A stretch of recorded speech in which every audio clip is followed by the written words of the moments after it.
कम share में निवेश करने से पहले अपने मार्केट एक्सपर्ट की राय लीजिए, अपना खुद का रिसर्च कीजिए, उसी के बाद किसी शेयर में निवेश करने का विचार बनाइए। चलो दोस्तों वीडियो स्टार्ट करते हैं। ये 63 रुपये का जो स्टॉक जो है अगले कुछ महीनों में दिख सकता है आपको 110 रुपये का भाव। इसका जो 63 रुपये का जो स्टॉक अगले कुछ ही महीनों में दिखा सकता है आपको 110 रुपये का भाव। आप इसको अपनी रडार पे रखिए। तो दोस्तों अभी जो इसका करंट प्राइस है, जो अभी वर्तमान में चल रहा है 62 रुपये 79 पैसे का इसका करंट प्राइस है। तो इसका करंट प्राइस 62 रुपये 89 पैसे का है, जो अभी वर्तमान में और अभी की कंडीशन में चल रहा है। अब इसके एक सप्ताह में इसने दिया है रिटर्न 6.44% का पॉजिटिव रिटर्न दिया अपने निवेशकों को, और एक महीने में इसने 0.95% का पॉजिटिव रिटर्न दिया। 3 महीने में इसने 16.44% का पॉजिटिव रिटर्न दिया। एक साल में इसने 77.37% का पॉजिटिव रिटर्न दिया। 3 साल में इसने नेगेटिव रिटर्न दिया 16.30% का अपने निवेशकों को। एक महीने में इसकी क्वांटिटी ट्रेड हुई 3 लाख क्वांटिटी ट्रेड हुई, जिसमें 2 करोड़ क्वांटिटी इसमें डिलीवरी में उठाई गई है। एक महीने में इसकी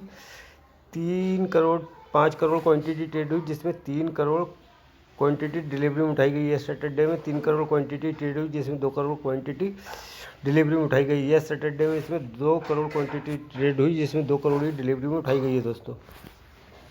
अब इसके मार्केट कैप की चर्चा कर लेते हैं। ये BSE पर लिस्टेड है ये कंपनी। इसका मार्केट कैप 848 करोड़ का, करंट प्राइस का 62 रुपये 80 पैसे का है, और हाई इसका 89 रुपये 90 पैसे का है। 52 वीक हाई जो है 89 रुपये 90 पैसे का है, और लो इसका 34 रुपये का है दोस्तों। स्टॉक भी इसका है नहीं है, बुक वैल्यू इसकी नेगेटिव में 36 रुपये 10 पैसे की डिविडेंड कंपनी देती नहीं है, और इंडस्ट्रीज भी इसका 24.25 का है दोस्तों, और ROC इसका 1.69% का है। ROE इसका गायब है, फेस वैल्यू 10 रुपये की है दोस्तों। और अब क्वार्टर बाय क्वार्टर में कंपनी की क्या सेल हुई, क्वार्टर बाय क्वार्टर 17 करोड़ की सेल हुई, फिर 16 करोड़ की, यानी कि कभी बढ़ जाती है कंपनी की सेल, कभी घट जाती है दोस्तों। ऑपरेटिंग प्रॉफिट की बात कर लेते हैं, तो इसका ऑपरेटिंग प्रॉफिट 2 करोड़ 38 लाख का नेगेटिव में आता है, कभी 2 करोड़ 45 लाख का नेगेटिव में, और अब जो आखिरी में जून में है इसमें 35 करोड़ का ऑपरेटिंग प्रॉफिट हुआ दोस्तों, और OPM में भी सुधार हुआ, 2% OPM भी ग्रोथ हुई है दोस्तों। अदर इनकम की बात कर लेते हैं। अदर इनकम इसकी 372 करोड़ की है दोस्तों। अदर इनकम भी कंपनी कर रही है, जिसमें 372 करोड़ की अदर इनकम है इसकी। और ऑपरेटिंग प्रॉफिट की बात कर लेते हैं, तो ऑपरेटिंग प्रॉफिट इसका क्वार्टर बेसिस पे बात कर रहे हैं, जिसमें 119 करोड़ का ऑपरेटिंग प्रॉफिट हुआ, फिर 150 करोड़ का इसका ऑपरेटिंग प्रॉफिट हुआ दोस्तों। और नेट प्रॉफिट की बात कर लेते हैं, तो 150 करोड़ का इसका नेट प्रॉफिट हुआ, और EPS की बात कर लेते हैं, तो 1.52 पॉइंट का हुआ, और 1.89 पॉइंट का इसका EPS है दोस्तों। और साल दर साल की बात कर लेते हैं, तो कंपनी की साल दर साल में कंपनी की सेल कभी घटती है, कभी बढ़ जाती है दोस्तों। और इसका ऑपरेटिंग प्रॉफिट भी अभी नेगेटिव में ही है। कभी इसका साल दर साल की बात कर ले तो कभी 842 करोड़ का, 642 करोड़ का, 880 करोड़, ऐसा नेगेटिव में चल रहा है इसका भी। OPM भी इसका नेगेटिव में ही है। अदर इनकम इसकी अच्छी है, काफ़ी अच्छी है अदर इनकम भी इसकी। और प्रॉफिट की बात कर लेते हैं, तो नेट प्रॉफिट भी अभी 464, और नेट प्रॉफिट इसका नेगेटिव में है 464 करोड़ का दोस्तों। EPS भी नेगेटिव में ही है इधर।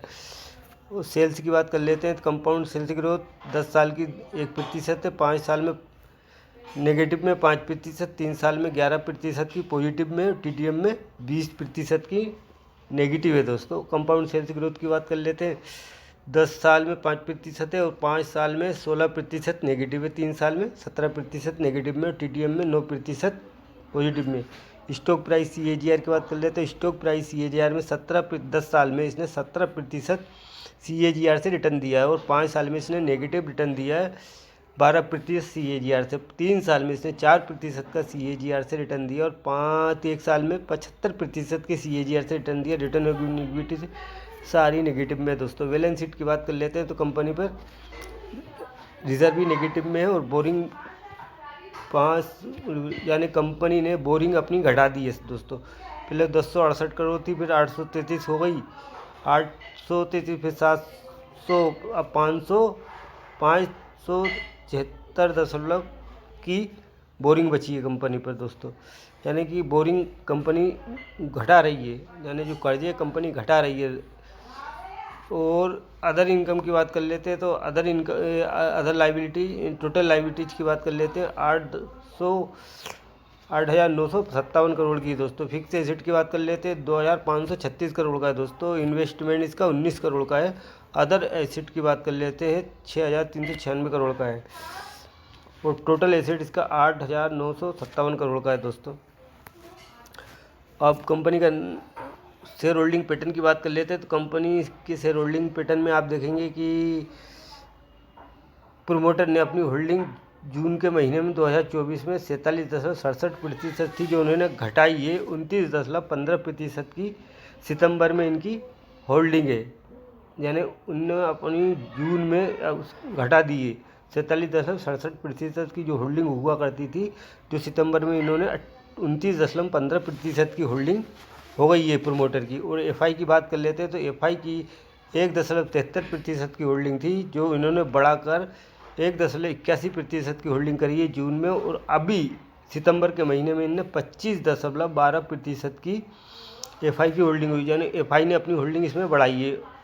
और डीआई की बात कर लेते हैं, डीआई में पहले 5.05% डीआई की होल्डिंग थी, जो भी इन्होंने बढ़ाकर अब 13.94% की डीआई की होल्डिंग हो गई। और पब्लिक की होल्डिंग दोस्तों, पब्लिक की होल्डिंग घट गई है सितंबर में, पब्लिक होल्डिंग घट गई है। एफआई और डीआई ने अपनी होल्डिंग को बढ़ा दी है दोस्तों।